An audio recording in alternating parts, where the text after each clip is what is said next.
Hay un lugar sobre la tierra donde prácticamente no llueve jamás, donde los rayos del sol caen implacables sobre el suelo desnudo, donde la vida nunca parece haber existido.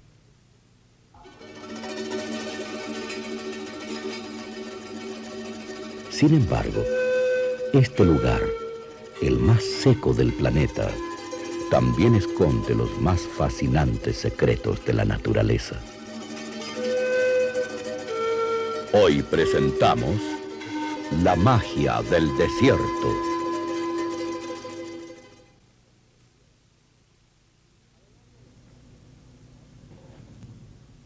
A lo largo del margen occidental de América del Sur y cubriendo una buena parte de los territorios de Chile y Perú, se extiende el desierto más árido del mundo. Más de 3.000 kilómetros de suelos inertes, encerrados entre la cordillera de los Andes y las aguas del Océano Pacífico, dan forma al desierto de Atacama. Allí, la falta de lluvias es casi absoluta, registrándose precipitaciones ocasionales cada 10 o más años, las que no sobrepasan unos pocos milímetros. Esta aridez del clima es causada conjuntamente por la fría corriente de Humboldt, que corre paralela a la costa sudamericana, y los vientos constantes que soplan desde el mar hacia la tierra. Sobre el agua, el aire es frío y húmedo, pero cuando sopla sobre el suelo caliente, la humedad se evapora casi por completo, esfumándose en la atmósfera antes que se alcancen a formar nubes de lluvia. A lo anterior debemos agregar la barrera natural que constituye la cordillera de los Andes, la que por su elevación no deja pasar hacia el oeste los vientos cargados de humedad provenientes del trópico. Pero el desierto de Atacama no ha sido siempre igual. Hace más de 100 millones de años, gran parte de su actual superficie estaba bajo el mar, y sobre ella vivían cientos de especies marinas, desde peces hasta moluscos.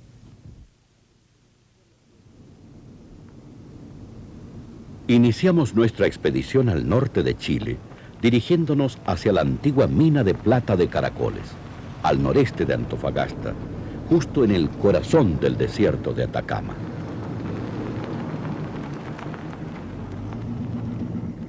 Llegamos hasta aquí en busca de fósiles que nos permitiesen demostrar el pasado marino de estas tierras, ubicadas a más de 2.600 metros sobre el nivel del mar. Muchas de las piedras esparcidas por las laderas tenían impresa la forma de una concha enrollada como caracol, la que albergaba un animal similar a un calamar, capaz de nadar en las profundidades oceánicas. Eran los amonites. Las conchas de los animales muertos fueron cubiertas por miles de toneladas de lodo, permaneciendo así durante millones de años hasta petrificarse, dando origen a los fósiles. Curiosamente, los amonites, que deben haber sido muy numerosos a juzgar por la gran cantidad de fósiles que dejaron, desaparecieron completamente del planeta hace unos 70 millones de años.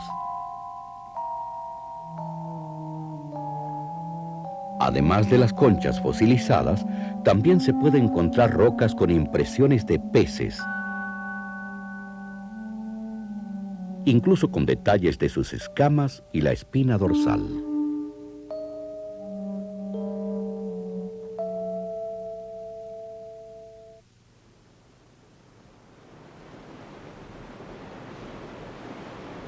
Contrariamente a lo que se podría pensar, el retroceso del mar debido al levantamiento del fondo marino no fue de un día para otro.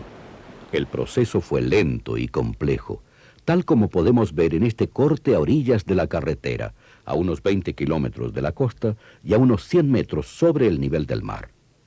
Allí encontramos conchas de ostiones que vivieron hace apenas 1 millón de años, cuando este lugar, hoy desértico, fue una playa llena de vida. Al retirarse las aguas y dejar expuestos los nuevos suelos continentales, surgieron la vegetación y la vida animal, a tal punto que se han encontrado fósiles de araucarias en la cordillera de Domeico, al este de Taltal. Este hecho nos indicaría que hace 50 millones de años, bosques como este que hoy crecen más al sur, habrían existido en muchas partes del actual desierto de Atacama. En el largo periodo que transcurrió desde ese entonces hasta nuestros días, ocurrieron grandes cambios en toda la zona, tales como la formación de la cordillera de los Andes, con el levantamiento de grandes montañas y volcanes, además de importantes variaciones en el clima, el que se fue volviendo cada vez más árido. Como consecuencia de esto, la vegetación comenzó a desaparecer gradualmente, dando origen hace unos 10 millones de años al desierto de Atacama.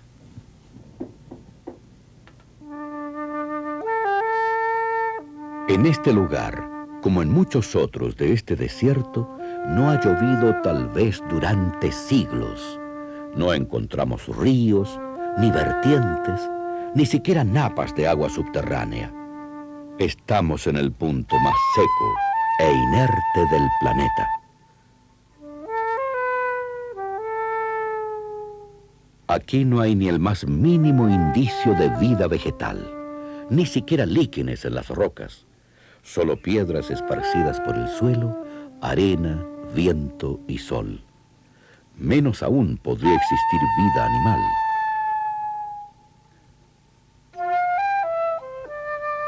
Sin embargo, a pesar de la lógica, nos sorprendemos al encontrar un pequeñísimo insecto que deambula entre la arena. Examinando detenidamente las rocas y el suelo, en busca de una explicación razonable a su existencia, llegamos a la conclusión que se alimenta de minúsculas partículas de materia orgánica o detritus, las que son acarreadas por el viento desde la costa marina, donde sí existe vegetación y vida animal. Si un pequeño insecto había logrado sorprendernos viviendo prácticamente de la nada, ¿cuál no sería nuestro asombro al descubrir esa misma noche un zorro en los alrededores? ¿De qué podría vivir un carnívoro como este en un lugar donde habíamos visto que ni siquiera crecían las más pequeñas plantas? La respuesta a este enigma natural está en los desechos que dejan los viajeros que recorren la carretera panamericana, de los cuales el zorro se alimenta.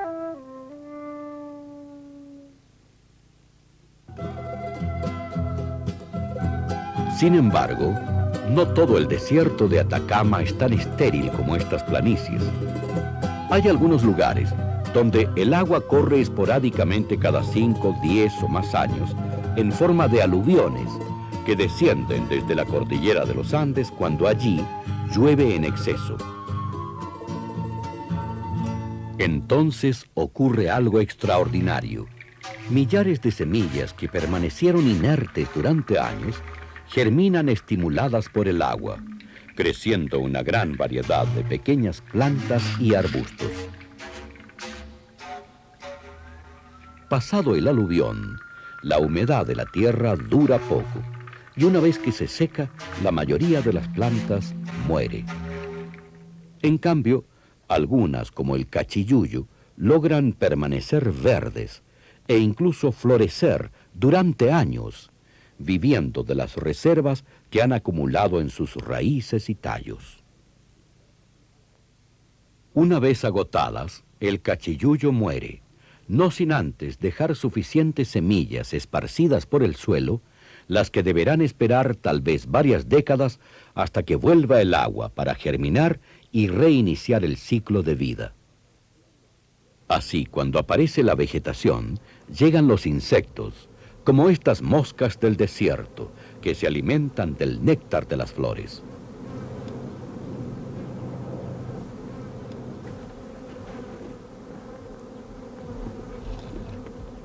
Donde hay insectos, deben existir depredadores que se encargan de mantener el equilibrio natural, y la salamanqueja es uno de ellos. Este curioso reptil, a pesar de su apariencia, es bastante diferente a las lagartijas que comúnmente conocemos. Sus grandes ojos indican que es una especie nocturna, lo cual es bastante curioso entre los reptiles, ya que por tener sangre fría, tienen hábitos diurnos para aprovechar el calor del sol. Ante la ausencia de párpados y como debe mantener sus ojos limpios y húmedos, ¿qué mejor solución que un buen languetazo?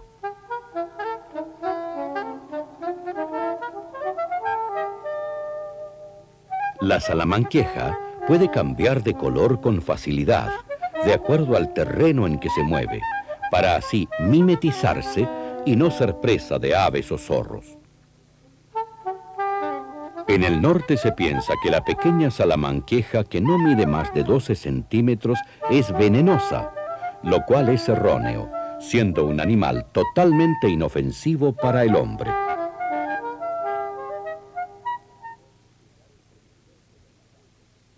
En diversos lugares del desierto de Atacama se pueden encontrar napas de aguas subterráneas, aunque generalmente a varios metros de profundidad. Tal es el caso de la pampa del Tamarugal, donde crecen árboles como el tamarugo y el algarrobo.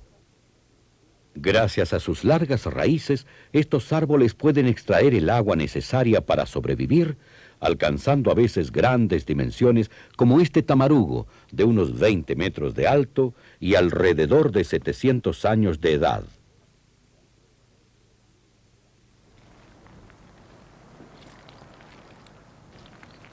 Al frente, un algarrobo un poco menos antiguo nos invita a su gigantesca sombra, de más de 25 metros de diámetro.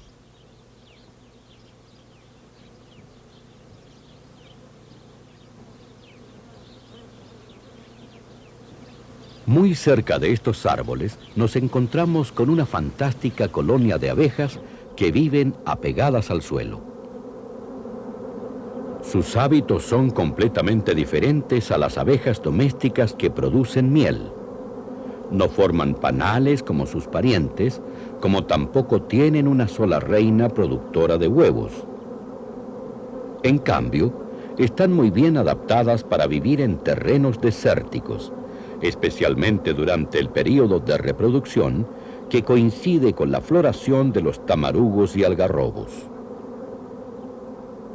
En estos momentos están naciendo una gran cantidad de abejas que salen desde pequeños orificios en el suelo.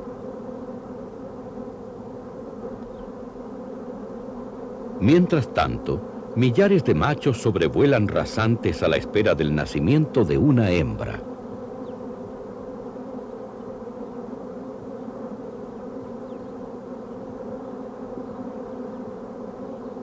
En cuanto esto ocurre, la hembra es rodeada por decenas de machos que tratan de cubrirla, aunque solo uno de ellos podrá copular efectivamente.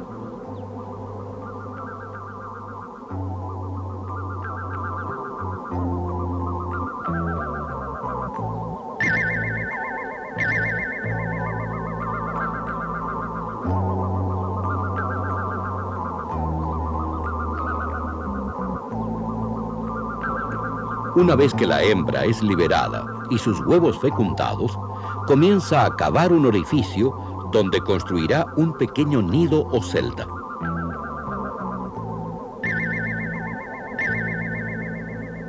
Esta es de barro, formado por tierra y líquido que secreta la propia abeja. En su interior deposita un solo huevo, del cual se desarrolla una larva que crece rápidamente.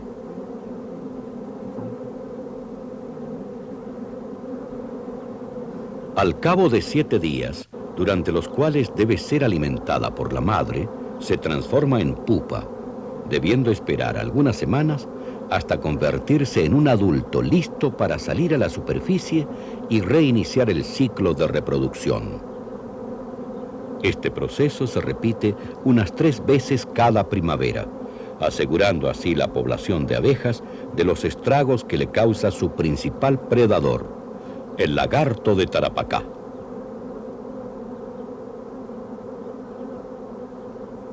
Este es uno de los reptiles más comunes de los tamarugales del desierto de Atacama. Encontramos varios de ellos instalados en estas rocas que les servían de anfiteatro para observar cómodamente las abejas, las que una vez elegidas capturaban en unos pocos segundos.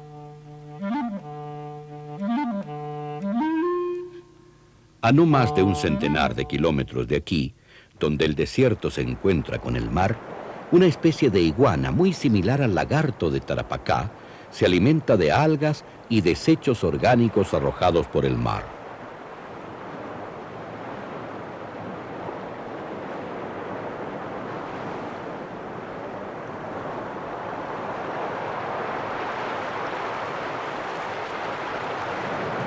Sin embargo, y tal como sus parientes del tamarugal, sus presas preferidas son los insectos, en especial las moscas.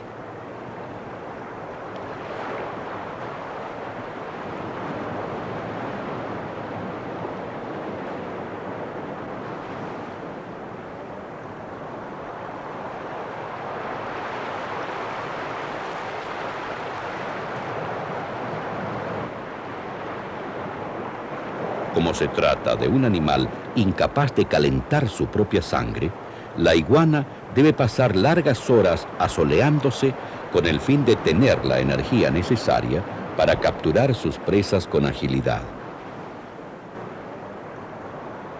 Mientras tanto, aquí mismo se está produciendo uno de los más fantásticos contrastes naturales de nuestro planeta, donde unos pocos metros separan las tierras prácticamente estériles del desierto de las aguas más ricas del mundo, tanto en vida vegetal como animal. Nos parece increíble ver la gran variedad de especies de aves que viven y se alimentan en un mismo territorio, aparentemente sin molestarse entre ellas. El equilibrio social es casi perfecto, especialmente si la comida es abundante y alcanza para todos.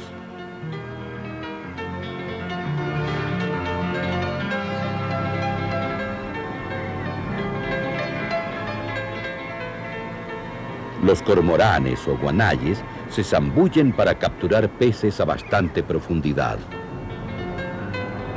Son excelentes nadadores submarinos, capaces de permanecer varios minutos bajo el agua, aunque existe otra ave mejor adaptada para vivir en el mar, el pingüino.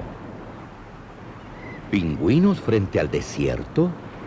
Efectivamente, se trata de un pariente cercano de los pingüinos de las aguas antárticas, el pingüino de Humboldt, que vive a lo largo de toda la costa del desierto de Atacama, llegando hasta la zona central de Chile.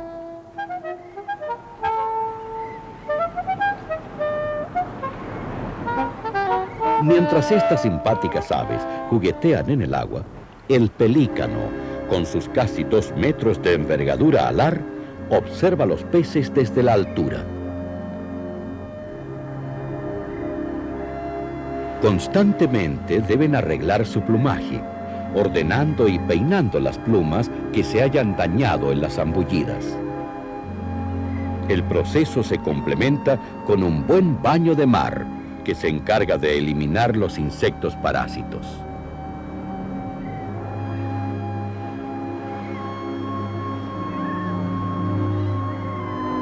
Pero sin duda, la principal característica de estas aves es su largo pico, con una bolsa elástica suspendida de la mandíbula inferior.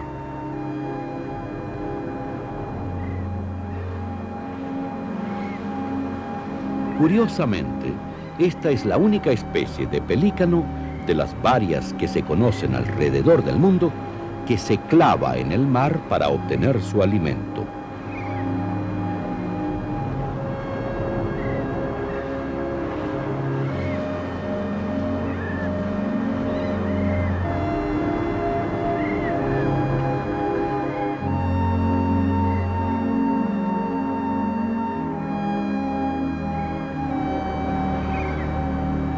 Bajo el mar, abre el pico, llenándolo de agua y peces.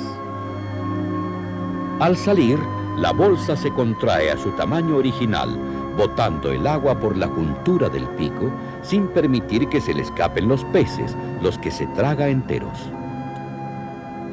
Las gaviotas garumas siguen atentamente los movimientos de los pelícanos para intentar robarle algunos peces desde la bolsa. Pero quien acapara todas las miradas es este extraordinario clavadista y acróbata del aire, el piquero. Su técnica es perfecta. Al igual que el pelícano, primero detecta los peces desde el aire, para luego clavarse como una flecha.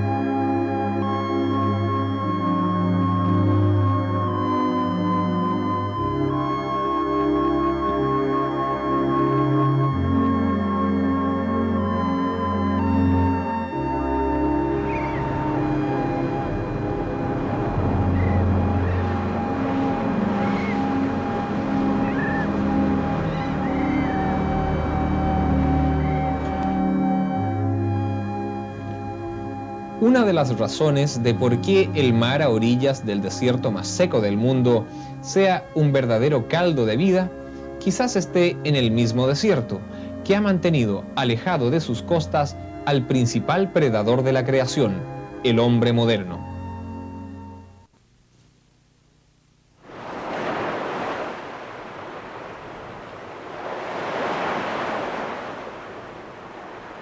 A pesar que las heladas aguas del Océano Pacífico son una de las principales responsables de la falta de lluvias en el desierto de Atacama, cuando la tierra está más fría que el viento que sopla desde el mar, se produce la condensación de la humedad del aire marino, formándose densas neblinas costeras conocidas como camanchaca. Este fenómeno ha permitido el desarrollo de diversas formas de vegetación en el área que alcanza la neblina, lo que varía entre 30 y 50 kilómetros tierra adentro. Cerca de la costa, la influencia de la camanchaca aporta la humedad necesaria para el crecimiento de cactus, numerosos arbustos e incluso bellas flores que pintan los suelos desérticos.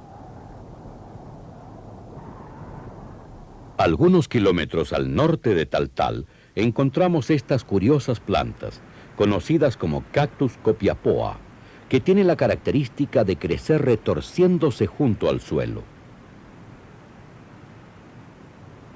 Sus flores, por medio de un vistoso colorido, atraen a los insectos hasta el néctar, logrando así ser polinizadas.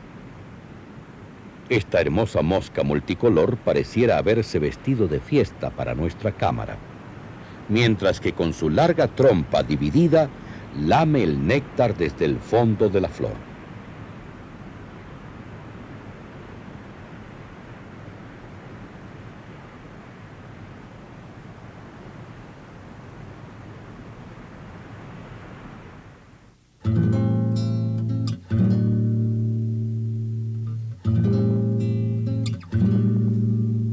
La presencia de vegetación en el desierto, aunque sea escasa, implica la existencia de animales que pueden vivir directa o indirectamente relacionados a ella.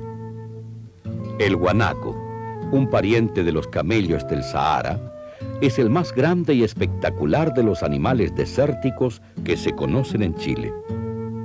La adaptación a la sequía de estos mamíferos vegetarianos es extraordinaria, siendo capaces de sobrevivir varios días sin beber una sola gota de agua. En cambio, esta la pueden obtener comiendo plantas verdes como pequeños cactus que poseen un alto contenido de líquido en su tallo.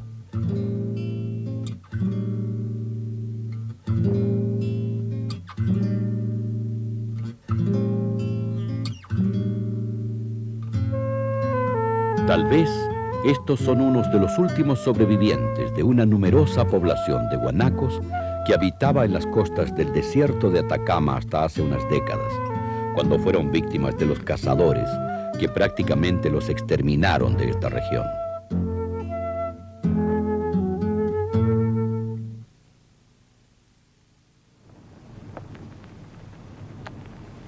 A medida que nos alejamos del mar, internándonos hacia las estériles tierras desérticas, los efectos de la camanchaca disminuyen casi completamente, siendo el clavel del aire la última planta en aprovechar sus beneficios. De lejos parecen manchones grises ubicados sobre las laderas orientadas hacia el mar, de modo que la planta enfrente el viento húmedo que viene desde la costa. Así, en vez de nutrirse por medio de sus raíces, lo hace directamente del aire, empleando tallos y hojas. Los pelillos grises que la cubren actúan como un filtro que reduce la intensidad de los rayos del sol sobre la planta, evitando así que se deshidrate.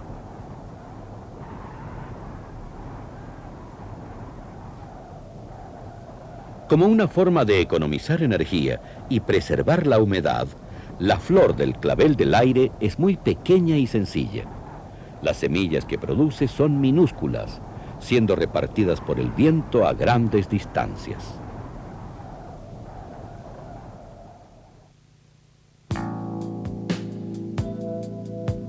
El desierto era como una verdadera caja de sorpresas, ya que a cada instante nos encontrábamos con algo nuevo. Pero nada nos llamó tanto la atención como las inmensas lagunas que veíamos en todas partes. Sobre la carretera, los autos parecían flotar sobre un mar hirviente. No era que nos estuviésemos volviendo locos por efectos del calor, simplemente se trataba de una ilusión óptica, los espejismos.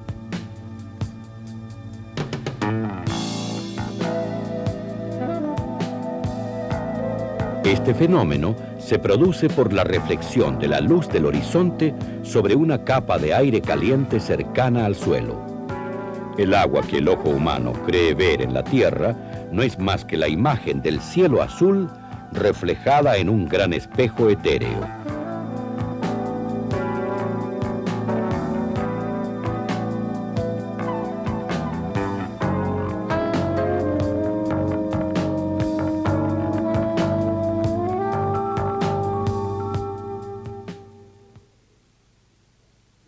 Pero no solo se ven espejismos en el desierto. La falta de lluvia y la ausencia de vegetación han permitido que muchos de los minerales contenidos en la tierra queden expuestos, descubiertos al aire, como el salitre, la plata, el cobre y la sal común, además de muchos otros. Fue esto lo que atrajo al hombre a conquistar el desierto, a remover estos suelos en busca de la riqueza mineral.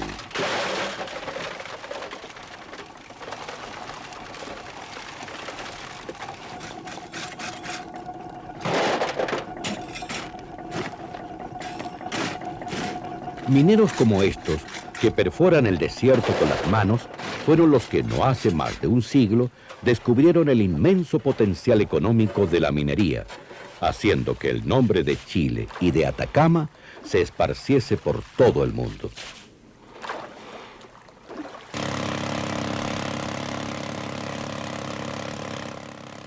Sus costras de nitratos, el salitre, resultaron ser un extraordinario abono natural, único en su tipo. Así se daba la paradoja que costras inertes del desierto más seco del planeta eran capaces de producir un aumento en la fertilidad de las tierras agrícolas. Los primeros en descubrir sus bondades fueron los incas, quienes lo empleaban como abono en sus cultivos. Pero no fue hasta principios de este siglo cuando realmente se inició su explotación comercial en gran escala. En 1912 operaban 170 oficinas salitreras con más de 45.000 obreros. La producción anual de salitre en ese entonces alcanzaba a los 2,5 millones de toneladas, que se exportaban a prácticamente todo el mundo. A partir de la década del 30, la demanda por el salitre chileno disminuye rápidamente por diversas razones, siendo una de ellas la invención del salitre sintético. Esto trae consigo el cierre de las primeras salitreras. lo que culmina no hace mucho con la paralización de grandes minerales.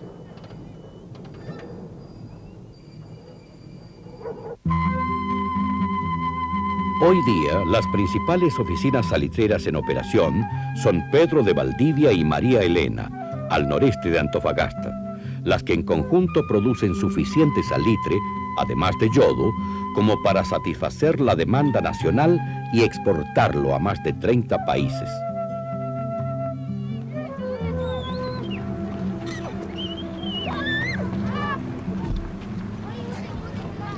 Al término de nuestras filmaciones, los niños no nos dejaban partir.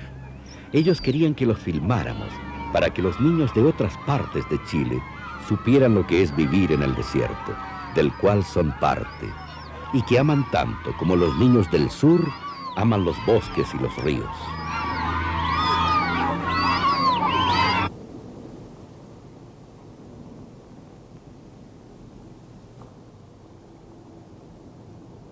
El silencio de más de un centenar de oficinas salitreras y pueblos abandonados habla por sí solo de la historia del salitre.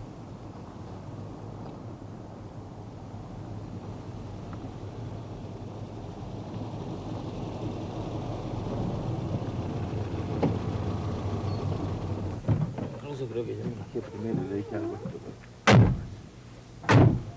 Este debe ser el teatro.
Tal como hace unas pocas décadas el salitre del desierto de Atacama representaba la principal fuente de riqueza del país, hoy es el cobre. Vecino a la ciudad de Calama, el yacimiento cuprífero de Chuquicamata ya era conocido y explotado hace varios siglos por los habitantes de la zona, quienes obtenían cobre para la elaboración de utensilios domésticos y armas. Pero no fue sino hasta fines del siglo pasado que Chuquicamata iba a comenzar a adquirir la importancia que hoy tiene.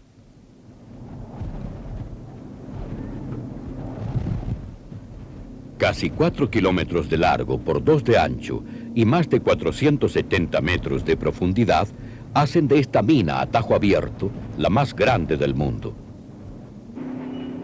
Diariamente se remueve el suelo desértico extrayendo alrededor de 300.000 toneladas métricas de tierra y roca, de las cuales unas 120.000 contienen mineral de cobre, aunque en baja proporción.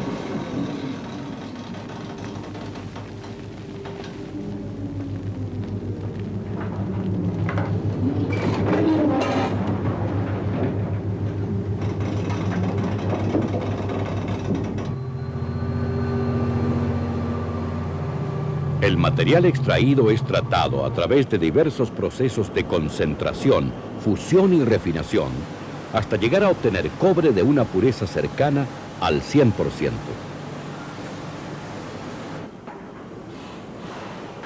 Gran parte de este es exportado a casi todo el mundo, empleándosele para producir desde un simple cable eléctrico hasta complejos aparatos para la conquista espacial.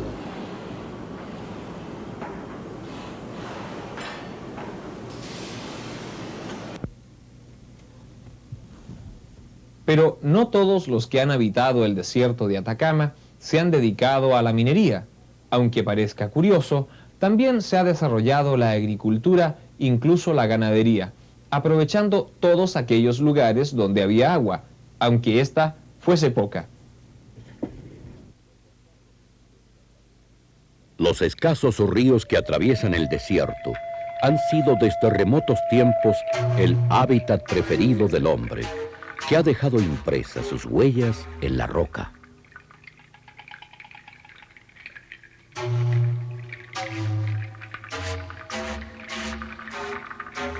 El río Loa, por su gran longitud, es el más importante de todos, a pesar del escaso caudal de sus aguas semisalobres. Este fértil valle ha proporcionado el agua y las tierras necesarias para el desarrollo de la vida, tanto del hombre como de sus animales, entre los cuales la llama siempre ocupó un lugar primordial.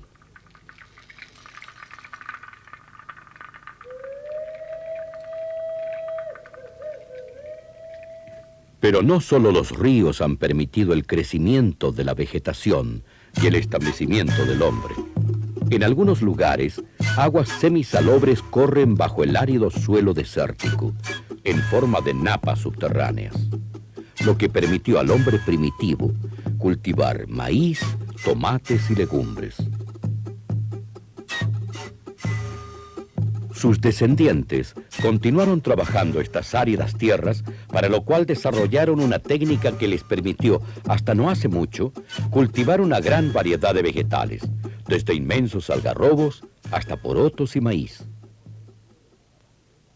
Esta consistía en excavar una larga fosa de alrededor de 1 metro de profundidad, despejando la costra salina superficial, que no permitía el crecimiento de la vegetación. Al cavar, se acercaban a la napa subterránea, que se encontraba a poca profundidad, de modo que las raíces de las plantas pudiesen absorber el agua. El sistema resultó tan exitoso que no solo proveyó de alimento a los propios agricultores, sino que además permitió producir en cantidad suficiente como para alimentar a los pueblos mineros cercanos.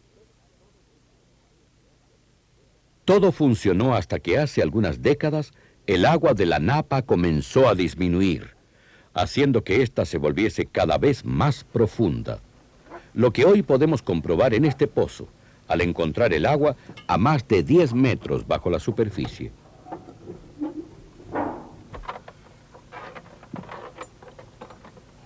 La causa de esta disminución es una incógnita que aún no se ha resuelto. Quizás fue el hombre el responsable al extraerla en grandes cantidades, o simplemente se trató de un fenómeno natural. En todo caso, los agricultores abandonaron el lugar, dejando sus casas y las fosas como una evidencia más de la dura lucha del hombre por la supervivencia en el desierto.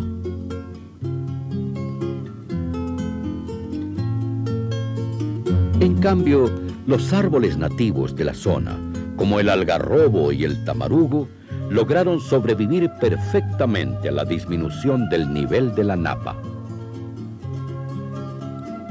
Esta notable capacidad para absorber aguas semisalobres desde la profundidad de la tierra fue aprovechada hace algunas décadas al plantarse miles de hectáreas de estos árboles en la pampa del Tamarugal.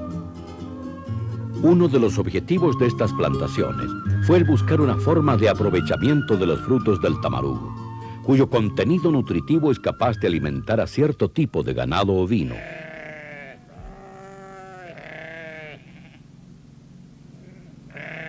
Aún queda mucho por estudiar como para determinar si este tipo de experiencias podrían en un futuro transformarse en una industria rentable.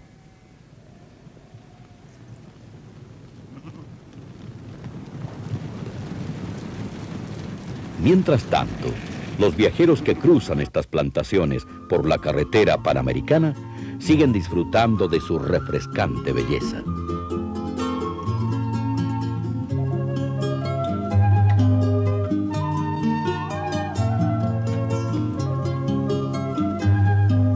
Aunque resulte repetitivo decirlo, El agua es la clave para la aparición y desarrollo de la vida vegetal en el desierto.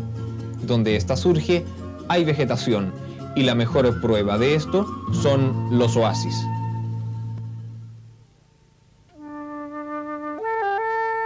En una de las zonas más áridas del norte de Chile, el desierto de Atacama se cubre de fina arena como una gigantesca duna. Sin embargo, en la mitad de la nada, vertientes subterráneas que bajan desde la cordillera de los Andes hacen brotar el agua, dando origen a verdaderos vergeles a su alrededor. Son los oasis de Pica y Matilla, ubicados a unos 100 kilómetros al sureste de Iquique. Allí crecen una gran variedad de árboles frutales, especialmente limoneros.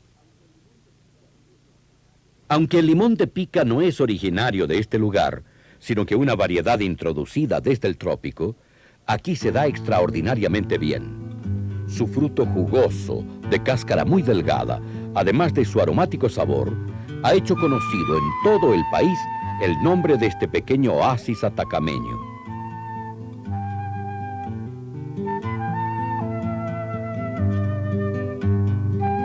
Volvemos nuevamente al desierto.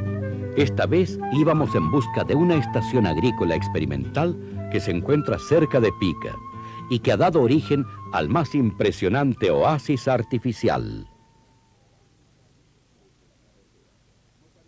Desde la carretera no parece más que un extraño manchón verde que llama la atención de los viajeros.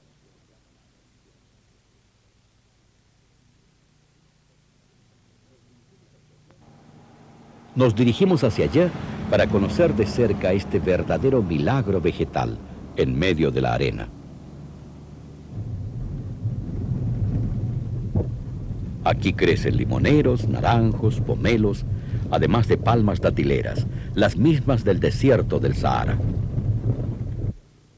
La calidad de la fruta que se produce en este lugar es excepcional. Los pomelos eran tal vez los más grandes que habíamos visto jamás. Claro, bien distinto, el amarillo y el rosado. Este está madurando. Los naranjos y limoneros estaban cargados de jugosos frutos. Las bellas palmas se han logrado desarrollar extraordinariamente bien en estos suelos, produciendo una gran cantidad de dátiles. Al ver todo esto, cabe hacernos la pregunta, ¿de dónde obtienen el agua al medio del desierto? A pesar de la aridez de la tierra, a más de 50 metros de profundidad, es posible encontrar napas subterráneas desde donde se puede extraer el agua a la superficie por medio de bombas.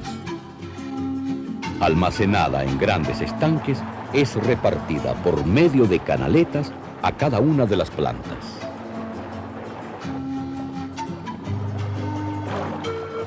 Los resultados de los estudios realizados en esta estación experimental son alentadores para el futuro del desierto de Atacama.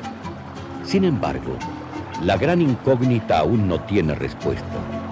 ¿De dónde obtener una cantidad de agua suficiente y a la vez económica como para tener cientos o tal vez miles de estos huertos? Tierra inerte, inhóspita, vacía, sin vida, son algunos de los significados asociados a la palabra desierto. Más aún cuando se trata del lugar más seco del planeta. Sin embargo, en esta expedición pudimos comprobar que el desierto de Atacama dista mucho de las descripciones anteriores, siendo una verdadera caja de sorpresas de la cual sabemos muy poco comparado con todo lo que queda por descubrir.